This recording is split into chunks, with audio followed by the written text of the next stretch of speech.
How to implement a strategic plan successfully, a comprehensive guide. By the end of this video, you're going to have a comprehensive strategy that separates world-class leaders from frustrated managers. Most leaders fail before they ever start because they are confusing vision with strategy. Hey, forget the 50-page templates that frankly nobody reads or they just sit on the shelf. I'm going to arm you with 7 steps that'll give you a tight vision for where you're going.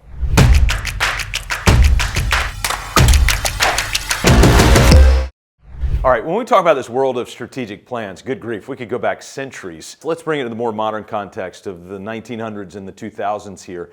And particularly in the latter part of the 20th century, our world, our Western world, has been awash with consultants who descend into an organization, to a business, and they run through a workshop, half day, full day, 3 days, whatever it might be. And you end with this document, and everybody gets excited about the document. We high five around the room and we get the document, and then the document, which is a really expensive document, goes into a really expensive binder and it sits on a really expensive bookshelf and it collects really expensive dust because we don't ever look at it again. And so when we're thinking about this terms of strategy, we've got to not only think about the strategy itself, but more on the back end of the implementation of the strategy. You'll hear me say it a lot. Thomas Edison said, vision without implementation is hallucination. And we don't want to be an organization that hallucinates. Instead, what we want to do is we want to dive in on clarity of vision, because vision eats strategy for breakfast. You've heard people say things like that a lot. So when we're talking about vision, we need to understand that vision is age-old. It's been around for not only hundreds of years, but for centuries. In fact, based on your faith background, you could even make the argument that the world was created based on a vision. And so vision is locked in. It's been here. It's not this modern day strategy. Peter Drucker didn't come up with it. Jim Collins didn't come up with it. This is one of those things that has been around forever. And when we think about this idea of vision, it is principle-based, not strategy-based. So you might ask, what's the difference between a principle and a strategy? Think of it like this. So in our modern day context, a strategy may be, and we usually think about strategy around marketing, strategy is sort of game to game, not season long and not career long. So the things that span over time usually are principles. Those things are true 50 years ago, 200 years ago, 500 years ago, and they're still true today. Well, strategy are things that are more near term. They might have been true 6 months ago, but they're no longer true today. Social media, when we think about artificial intelligence, those sort of things, those are going to be strategy. Why? Because in time they'll change again. And so what was true in the early 1800s is not true in the 1900s. What's true in the 1900s is not true in 1940 when it comes to strategy. So when you're thinking about building strategy, I want you to be careful in how you use those terms. Principle are age-old things. A vision is a principle. It's been around forever and it will be around forever. Mission and values, same thing. Organizational structure, clarity, all of these things are principle, but strategy, how do I market to this particular group of people? That's going to change over time. So when we talk about this idea of a strategic plan, I want you to think a little differently, because when we use our modern word strategic, it's short term. I want you to think long term. So instead, I want you to think of a vision story. We'll still call it a strategic plan so it makes sense to everybody, but just between you and I, it's really a vision story. What is a vision story? Well, a vision is a detailed snapshot of the future of your business or your family or whatever it is that you're envisioning that's in front of you. So instead of just looking right in front of you, we're going to look out and we're going to set a term to that vision. And again, I'm going to walk you through 7 categories that I think will be helpful around that. But what's the purpose of the strategic plan? The purpose of the strategic plan, or this vision story that we're going to do, is to do one thing and to do it really well. And that is to offer clarity. I'll never forget sitting down with my first ever client way back in 2015.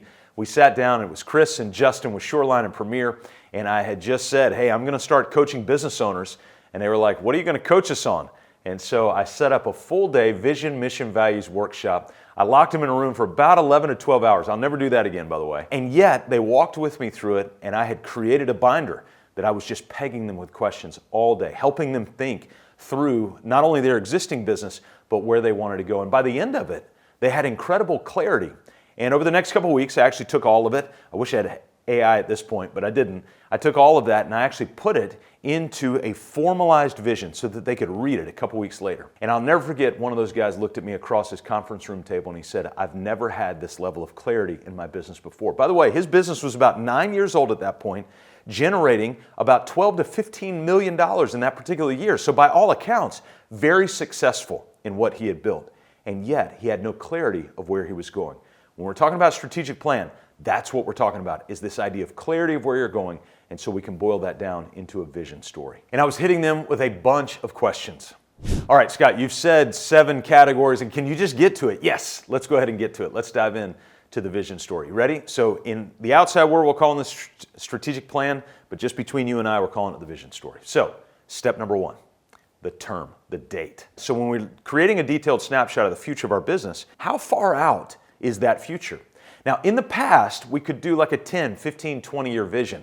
We can't do that anymore. Time moves way too fast, and so we need to shorten that time frame to what we're doing because everything's been augmented in terms of time. So where I would suggest is you start about 18 to 36 months out, 1.5 to 3 years, and then here's what I want you to do.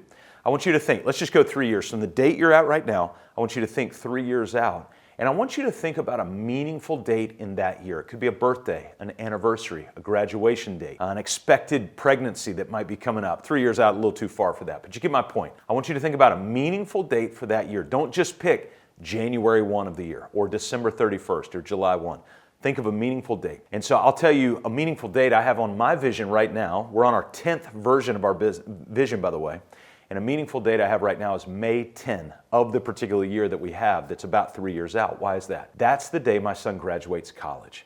And so there's a visceral feel to that date, right? You can almost feel it through the video to go, oh, that's really sweet. That's really thoughtful that you have that, right? And so I want to hear that date from you. What's a date 1.5 to 2 to 3 years out that you go, hey, this is a meaningful date? And then tell us why. Make me cry. All right, so we've got that date. And so once that date is out there, it's not a magical date. We're just kind of making it up, and yet it gives us a target to begin to shoot for. The second thing I want you to do, and this is the second category of our vision story or strategic plan, that is the family freedom section.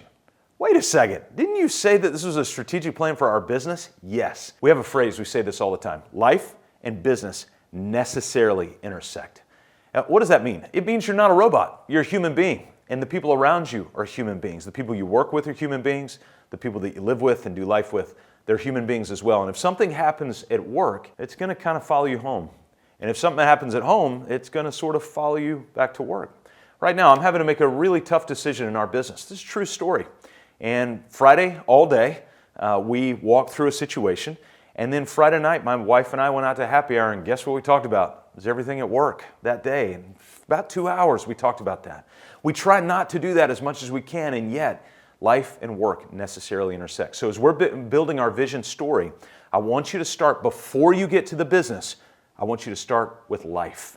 Because why else are we building the business if not to have this life that we ultimately want to build? And so the family freedom section goes like this. With your family, I want you to think in that date that you just wrote down in the term, and so you think those years out, what is it that you want your family to look like and to be engaged in by that date? Now, some of you are going to be tempted to just write down generalities. We want to travel more. I want to spend more time together. I'm not going to let you get away that easy. So let's take an example of travel. I don't want you to just tell me you're going to travel more. I want you to tell me where you're going to go, with who, at what time during that time frame, and what that's going to look like. I want you to tell me something like, hey, my family and I, all of us together, are going to go to Yellowstone National Park about 1.5 years from now on this particular date in July, and we're going to spend 7 days in Yellowstone, and here are some of the things we want to do. I want you to go to that level of detail when you're talking about your family. Think about where you want to travel, things you want to accomplish as a family. Go ahead and put those in there, because what that's going to do is subtly begin to motivate you for all the other categories downstream. Now, you might be asking, wait a second, this is a little bit of private information. I don't know that I want to share this with everybody in my business and organization. No problem. We're going to create a private version of your vision story or strategic plan, and we're going to create a public version. And so anything in the public version is stuff you just don't want to share. That's okay. No problem at all. So I mentioned family and also freedom. What does that freedom look like? Well, my guess is, based on where you're at today organizationally and why you're even thinking about a strategic plan in the first place, is because maybe there's some things in your day-to-day that you want to change from a work perspective, and one of that might be just your work schedule and the time and attention that you're giving to that. That's just one example. But in your freedom, I want you to write down what you want your schedule to look like in that time period that you put out there. So let's say it's 3 years out. Well, today your schedule looks like this, but what do you want it to look like in 3 years? Do you want to not work on Fridays? Do you want to be able to take your kids and drop them off at the school bus at 8:30 every morning, every day? What is that you want in your own personal freedom? Do you want to be able to go ride mountain bikes or do clay pottery classes on Tuesday? Whatever that is, Let's go ahead and write that down in that second category of family freedom. All right, the third category, super simple. Now we're going to dive into the nuts and bolts. You're going to start feeling a little uncomfortable. It's going to be the financial category. So we've got our term. That's the timeline that we have out. Then we've got our family freedom section. That's the second. The third is the financial section. Here's all I want you to do with this. Start with profit, all right? Not with revenue. Revenue we're really unconcerned with. Obviously, you got to have that. But I'm really more concerned with the amount that you keep in the business or you keep for yourself. So here's what I want you to do. In your profit, I want you to write down at that time date that you put up at the top, by that time, what's the amount that you want to receive from the business in both salary and distributions as the owner of the organization. This is going to help us build that strategic plan because it's going to drive a lot of the other revenue generating ideas that you got in the first place. Here's what you don't want to do in business is just make money to make money. Grow just to grow. There are too many people caught in that hamster wheel, and all it's going to do is leave you empty and unsatisfied.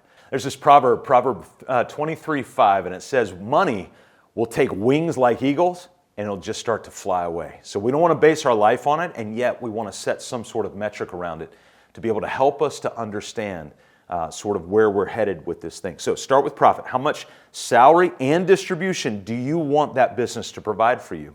And then what we're going to do is back in that into revenue. Well, if you want it to provide that for you, that's got to be some version of your net income. And then that net income, let's say it's 8% of your total revenue or 12%. You set the percentage based on your historical precedent or what you want. And then you can get to revenue from there, and the delta is your expenses. That's all I want you to put in the financial section. Start with the profit, and that profit includes your salary, by the way, because if you weren't here, that would go back into the net income theoretically. So start with the profit, and then we can back our way into the revenue, and the delta is the expenses. Listen, if that's too complex for you, here's all I want you to do. Write down a top line and write down a bottom line. That's it in the financial section. All right, the fourth section of our strategic plan, now we're really diving into the guts of the organization. We've got our term, family freedom, and then the financial section. Now we need to get to the product. What is the product or the service we deliver? Well, Scott, I mean, obviously, right? I'm a contractor. We built, not obviously anything. We're not going to presume anything that you do. We tend to work with a lot of contractors in our business because we work with business owners between 3 and 100 employees. And in that, we'll go ask somebody, hey, what do you do? And they'll go, I'm in construction. Seriously? Like, come on, Jim, you know? And so we'll just start to ask, what kind of scope? Well, residential, okay, there's new construction, there's remodel, there's kitchen and bath, there's all sorts of things that you could be. This is where I want you to drill down on those things. So regardless of what industry you're in, I just use the contractor industry as an example. You could be in the healthcare industry, you could be in the retail industry, it doesn't matter. I want you to go through this and I want you to create a short list of either products or services that you offer. Try to get granular in your scope. Help us to understand the specific things. So if I came to you and said, oh, you could do this for me, and you're like, no, technically that's not my scope, this is my scope over here. Okay, get that granular, all right? And now, if you've got subdivisions of your product, I'm gonna go back to a contractor example, they might have residential and commercial. Okay, let's create 2 sections for that. If you're a retail store, you might have food and clothing or whatever it might be. So I want you to create sections within that and then start getting as detailed as you possibly can around the product and service that you offer. Why? It's because it's going to help you to understand how much of it you have to sell and deliver to get the finances, to get the family and freedom, to get to that date. Does this start to make sense? It's all stacking on each other. So now you're developing a real strategic plan. Hey, by the way, a little side note, don't go online and find like how to build a business plan and get the template download off there. Just follow the outline that I'm giving you right here. All right, so now we've got those 4 things that are stacked up. We just built out and gave clarity around the product, but who's going to deliver it? We got to talk about the team. So that's the next section. The 5th section is the team to deliver that product or service to help you get to that point in your business. The team section is one of the most dynamic sections because fundamentally, if you have any ambition around the financial side of your business, you're probably not going to be able to get there without a team. And not only that, but a team is one of our greatest opportunities to be able to invest in other people. Too many times we look at team members as just cogs in the wheel because we want to get to the real work of delivering a customer value or customer experience.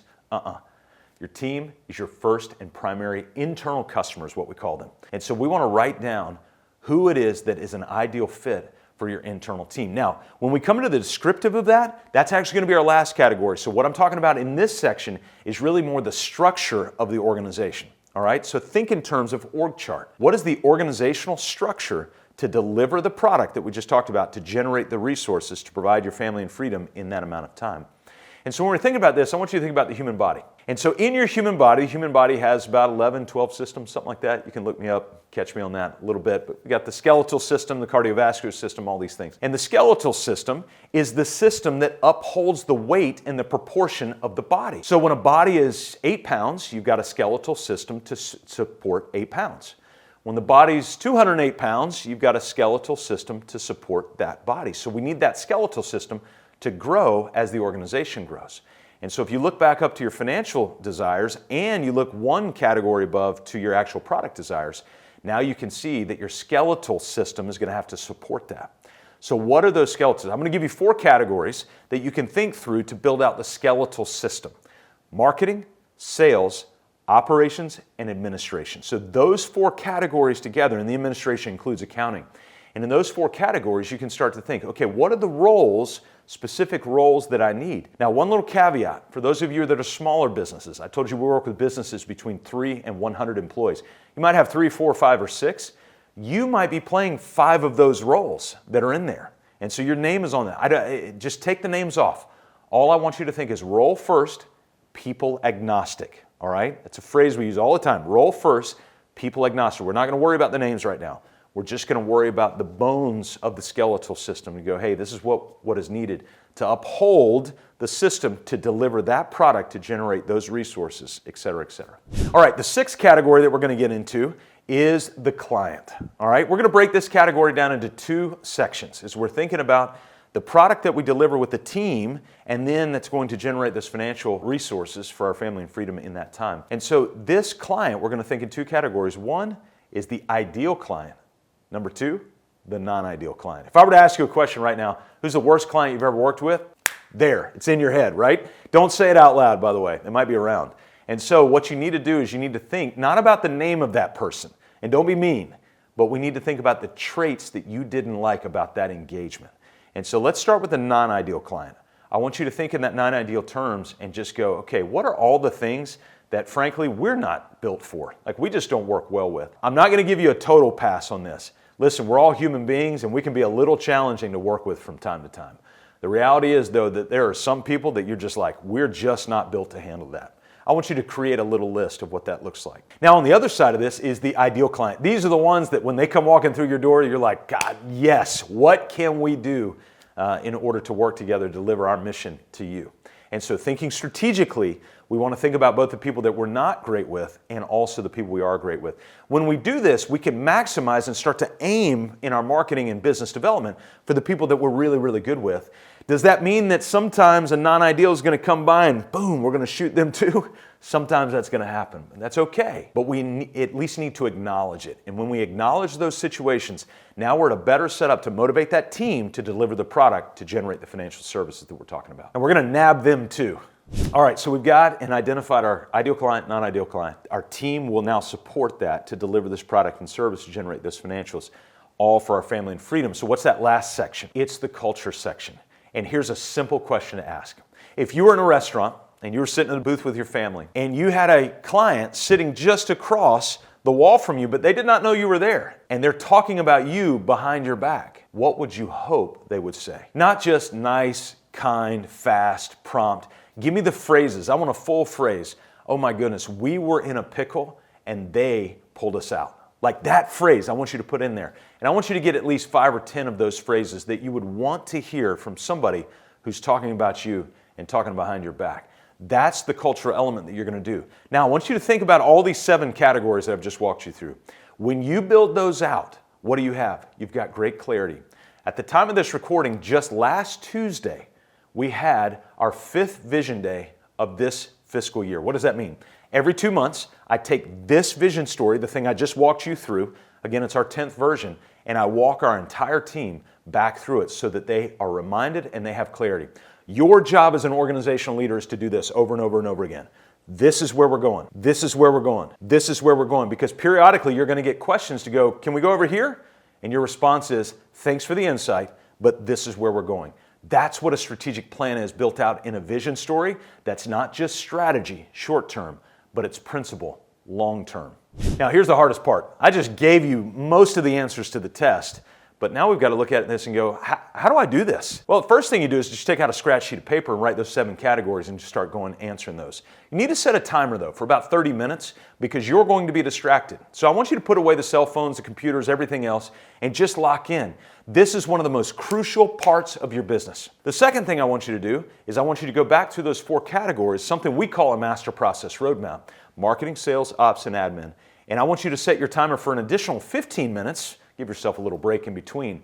And I want you to do a brain dump of every process that's in your head in marketing, sales, operations, and administration, and dump it all out on one sheet of paper. So now you have vision of where you're going in the future, and you also have clarity of the processes it's going to take to get there. So those were the tools. Now we've got to look at the who, the people. This goes back to that team section in your vision story. You need to start working on creating clarity around that. Once you have an organizational structure written out, you need to communicate that with the team. Why? People want to know where they fit in the body. Am I an elbow? Am I a femur? What am I? And we all want to know what that looks like. And so we need to clearly communicate what that looks like. And by the way, your org chart shouldn't look like a bowl of noodles. It needs to be very clean. Just go in those 4 categories: marketing, sales, ops, admin. You've got a good lead for that. And then the ultimate how, and that's the how do we communicate this? We have something that we talk about all the time called the Big 5 feedback loop.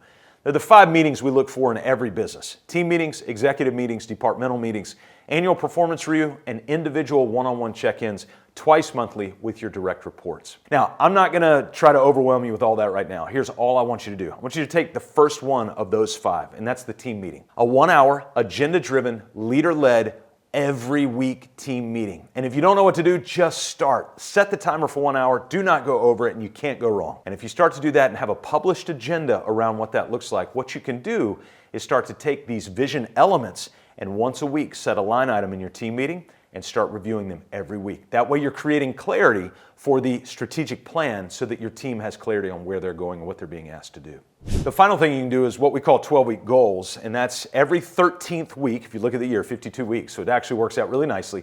Every 13th week, your team, each individual person on your team can actually set a 12-week goal. It's a series of 3 goals over 12 weeks, and that's all you get. It's 3 goals, not 5, not 12, not 10.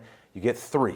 And then with each of those 3 goals, you have as many tactics as it takes to accomplish that goal. Well, if you take each person in your team and they each have a 12-week plan with those 3 goals, then your weekly meeting that I just told you about, that's where you hold them accountable. So they're getting the strategy side from a vision standpoint, and they're getting an implementation side from a goal standpoint. If you can start to implement those things, you're going to have a strategic plan that is comprehensive and that is repetitive, predictable, and meaningful. We've basically bottled up my last decade of experience talking about this idea of strategic planning, vision story, and also people. And I've got a video for you. I mean, it's free. It's incredibly valuable for you to be able to go through. And what it'll do is it'll help you train new hires in a proper way, because all of this is dependent not on you necessarily, but on the people that you hire. And so I want you to go to trainnewhires.com, and that's going to be a free resource for you to be able to go watch this video and download this powerful tool that'll actually walk you through step by step how to train a new hire. So go to trainnewhires.com.